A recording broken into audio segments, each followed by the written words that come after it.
What's going on, party people? Captain Zeus here, and I'm back with another review, and this time it is over the Max Originals DC Studios series Creature Commandos. Now, I am going over episodes 5 and 6 of the show, so spoiler warning for those of you that have not seen the episodes yet, because I will be going into some details about it. And if you like these reviews, please like, comment, and subscribe, and let us know what you guys' thoughts on the show is. Now, honestly, episode 5, it wasn't that bad. It was a lot more of Frankenstein and Rick Flag's kind of dynamic there. We got to see Clayface's debut in the DCU. Clayface looked exactly how I thought he would look. It's interesting because Clayface was impersonating the so-called Themyscirian expert. It makes me question how long Clayface has been impersonating this expert. Has it been the entire time since the beginning of the show? Has it been after the prophecy was revealed? It makes me wonder as to what point Clayface has been impersonating her. I feel like it's been since the beginning. However, I have like a part of me that's thinking it was immediately after the interview confirming Circe's vision. But I mean, I feel like it's probably not that. I feel like it's probably just, you know, the entire time because Clayface is working with Circe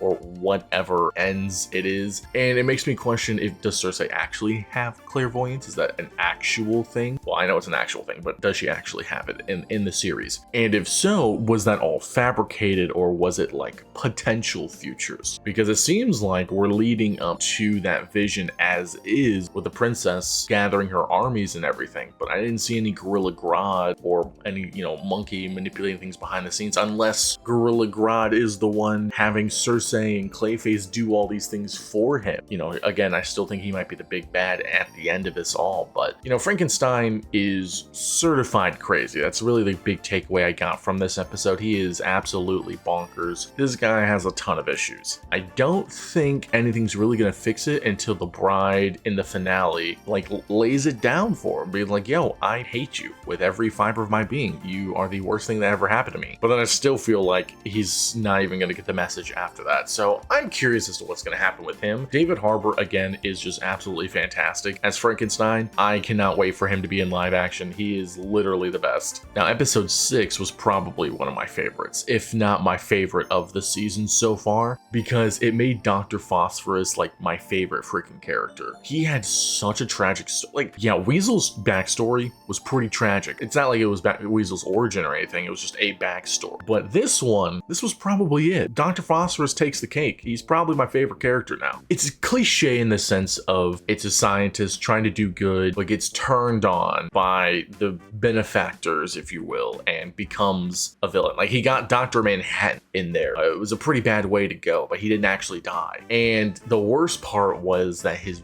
wife and daughter, I believe it was, or wife and son, his wife and kid for sure, freaking died, and they tried to frame him for it, dude. And then going through that machine with all those deadly chemicals, coming out an actual skeleton, a radioactive skeleton. I mean, yeah, I don't think I'd have any bolts that weren't loose. You know, I'd pretty much be crazy at that point. But I like how he took over the thugs business, if you will, and became such a crime lord in Gotham. And I like how they use the typical staple of the goons having face paint or masks that mirror what their bosses look like. So like Joker's goons would have like Joker paint on, Two-Face's goons would have the Two-Face paint on, and so Phospherous goons had, you know, the skeleton thing. But anyways, it was so tragic. He was genuinely debating on killing that kid when he was having these flashbacks about his origins. And I honestly believe he was really thinking about it. The part that really got to me is like, yeah, it looks like I'm smiling, but I'm not. I was like, dude, that hits, man. That hits. Right after that, we got to see the DCU Batman. Now, granted, we're going into an established universe, so Batman's a huge factor and a huge key component in the DCU. And we didn't get to see exactly what he looks like. It's more of a silhouette, because I think James Gunn said that they're not done designing his look. And I like that. I like how we're getting silhouettes of him and not like the full costume just yet, because you don't want to give everything away. And then in that same episode, Nina and the bride, they get closer. I can tell they're gonna be best buddies, but they get into the whorehouse. And one thing that was really pissing me off, and I don't think this was the intention of it, but it's just something that happens a lot in shows and movies, is the idealization and the justification of prostitution. I hate that. It's never an okay thing. In so many shows and movies, whenever there's a whorehouse, they always want to try to make the prostitutes justified in their actions, which I'm like, no, there is no justification for selling your bodies like that. What the frick? It's just so dumb. There's no reason to idolize a prostitute